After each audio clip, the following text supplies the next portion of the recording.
German friends is hard, but it's not impossible. And today I'm going to tell you, as a foreigner in Germany, how to make German friends. This is coming from me, an American who moved to Germany and was being completely sociable and friendly and getting weird looks and not getting anywhere. Thinking, why? What is going on? It was very mystifying. But once I figured out what to do, I made German friends, and it was the best decision I made to figure it out. Now, I'm going to be talking a lot about cultural differences in this video. And one thing I want you to keep in mind is that I'm going to be saying a lot of things like, Germans do this, Americans do that. Now, it is impossible to generalize about all Germans or all Americans because each individual person has their own dislikes, likes, and personality. And so they might completely disagree with what I'm saying. But what I am talking about in this video are general tendencies that show up in the various cultures and countries that a lot of people agree with or act like in those cultures. So if you're not someone who agrees with that, that's great. We need to leave space for a lot of differences and diversity in every country. So keep that in mind. But these cultural tendencies do help when you're going to a foreign country so you can understand the culture better and learn some coping skills and social skills for your new environment. So for making German friends, I'm going to go over 3 different aspects. The first aspect is, where do you find German friends? Where are they hiding? Second aspect is, how do you break the ice? You have this person standing in front of you. How do you get to know them when you don't know anything about them at first? And number 3 is, how do you maintain those relationships so that the people in Germany that you are trying to befriend will feel like you are a good friend and they will want to reciprocate? And before we get started in all this, I think it's important to understand Edward T. Hall's model for cultures. And his theory was that there is such a thing as a high context culture and a low context culture. A high context culture is a culture in which the actual words that you say don't mean as much as the context. Like, the context really defines meaning in those cultures. Low context is a culture where you say words and all of the meaning is carried by those words, and it is not influenced as much by the context in which the words are said. And this is a whole continuum. So some countries are very, very high context. You'll find high context a lot in Asia, maybe China, Japan, Vietnam. And then low context, you're going to find a lot of in European countries and, United States. So it's going to be like United States, UK, Germany, etc. So in the high context cultures, the meaning of words is not as important, and there's a lot more energy spent on relationship building, I would say, before you even get to the meat of an issue. Whereas in low context cultures, you get just straight to the point. So if we look at the United States and Germany, for example, and I'm going to be using these 2 countries as an example because they're the ones that I know the best. Now, if you know how this applies to your country, write it in the comments below. I'm very interested to know about that. But if we just look about the United States and Germany, the United States is more of a high context culture compared to Germany. And Germany is much lower context. So in American interactions, there will be a lot more interactions that are kind of focused on relationship building and don't carry any real important content. And I think this will make sense later as I get into details. But just keep this in mind. I think it's very relevant for German-American friendship and the cultural differences that exist there. So the first question is, where are you going to find friends in Germany? And, much like in the United States, it helps to have a shared activity. Like if you're going to university, that is a great place to meet people. If you play a sport, great way to meet people. And I think having a shared activity is much more important in Germany than the United States, just because in the United States, it's more common to just go out in public wherever you are, like the grocery store, anywhere.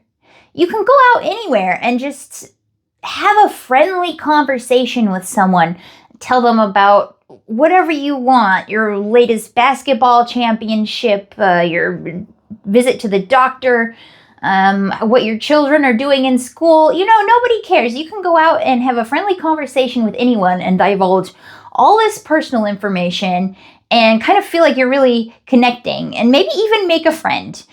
But in Germany, this is not really socially acceptable to just talk to strangers in this way. So it's harder to just go out and have conversations with people in random public settings in Germany. So you really need to have a shared hobby or interest or activity. Now, there are two places I can recommend for just regular adults who don't really have something like going to university. The first one is the Volkshochschule, which is they do the continuing education courses for people who have graduated university and they're working and they just want to learn something new. So you can take all kinds of courses at the Volkshochschule and really find people who like the same things as you do. There's also something called a Verein, and these are all over the place in Germany.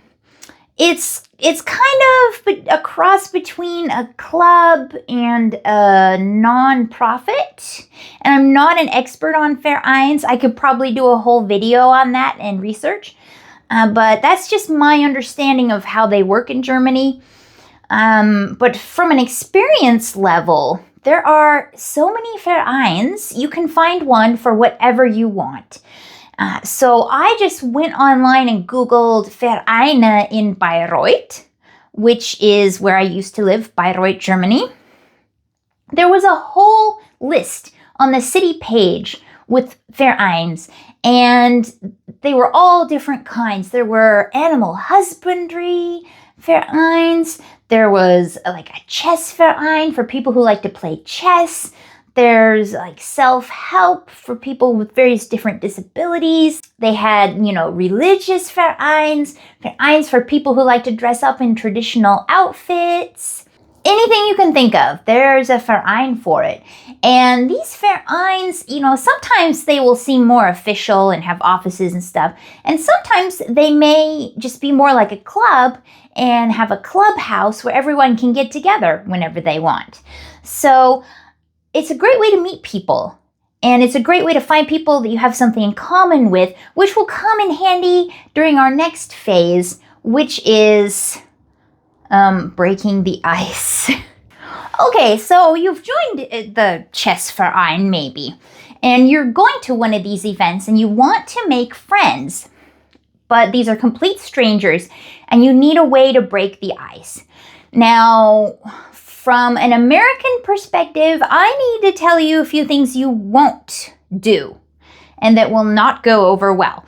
And the first one that may surprise you is small talk. Oh gosh.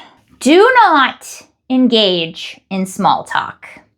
Now let's define what is small talk. In the United States, and I suspect also the UK, people tend to start interactions by talking about a neutral subject that they think everyone knows about. So maybe sports or the weather, or, the latest art exhibition in the area. So it's just to warm people up, to talk about something neutral everyone can agree on and that they like. If you try to do this in Germany with a German, you're going to get some weird looks, and it's going to be a very awkward conversation.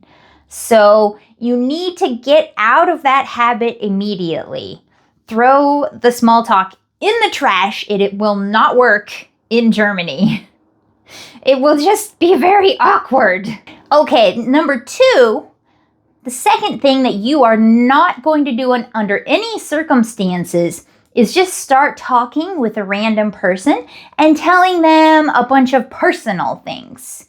No, they will feel like that is too much information. They don't even know you, and they do not understand why you are talking about this. Also, do not ask them personal information because they won't want to tell you. A complete stranger. Number 3 is playful joking and teasing. Do not engage in any playful joking and teasing.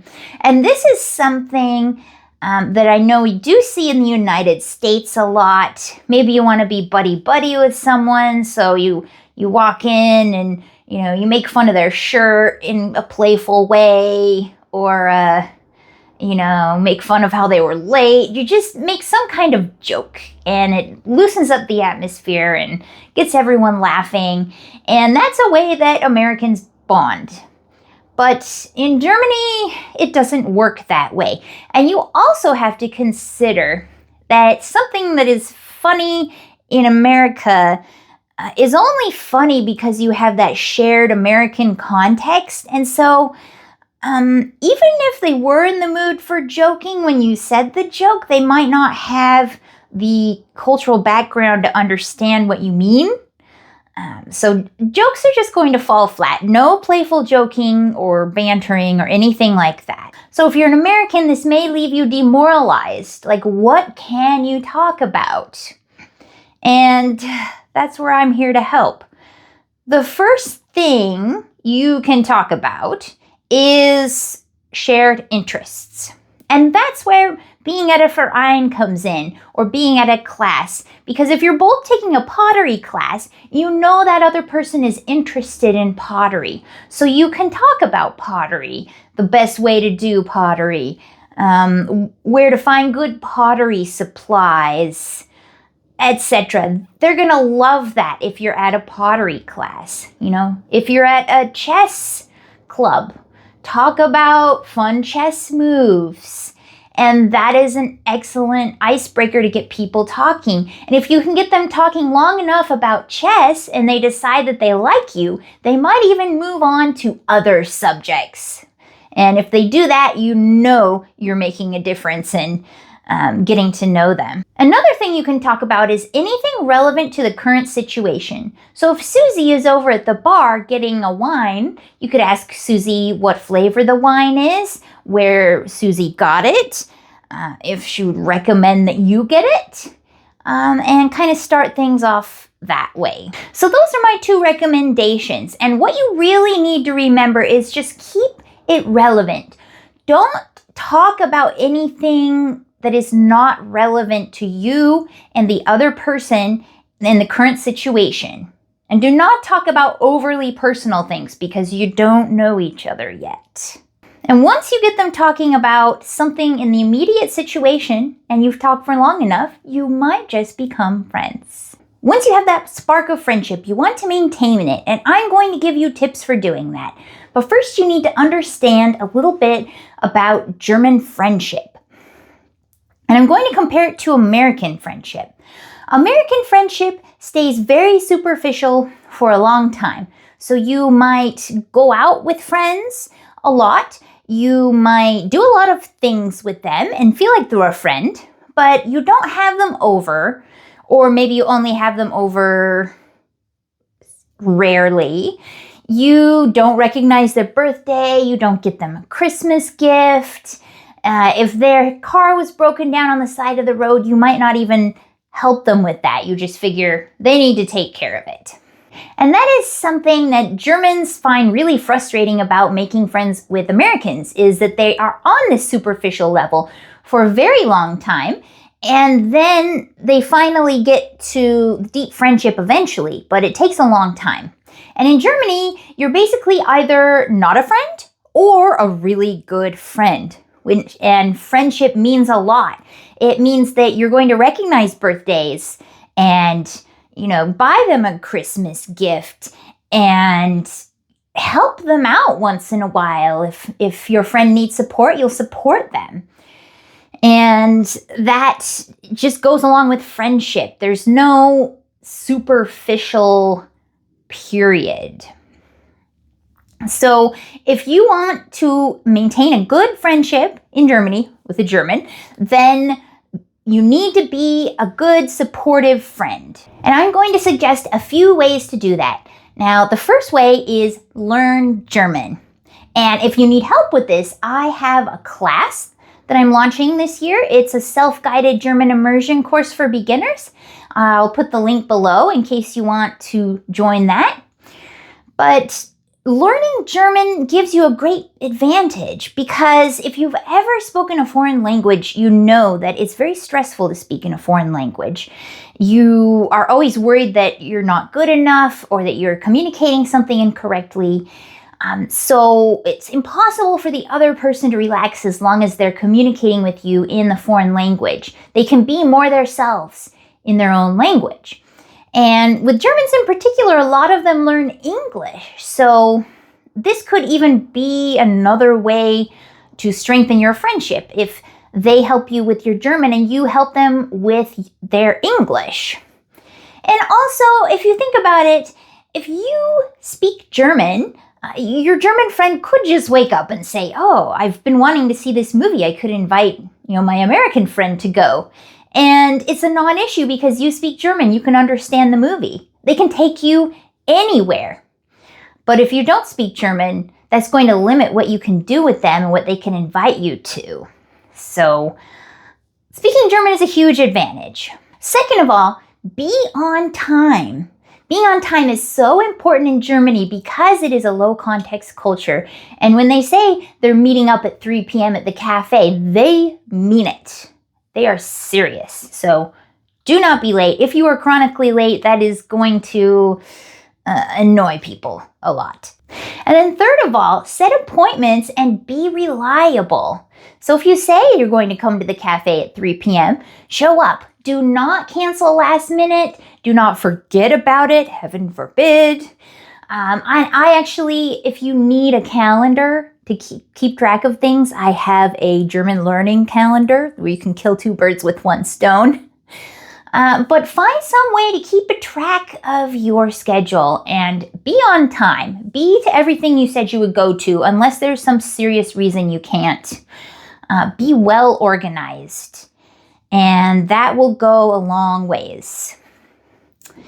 And the last thing is just be a good and supportive friend. Get to that deep level of friendship. Help people out. Help your friends out when they have problems. Recognize important anniversaries for them. And just be there for them. So I hope that helps you make friends in Germany. If you have any other ideas about how to make or maintain friendships in Germany, write in the comments below. I'm very interested to know your opinion. And see you in the next one. Tschüss!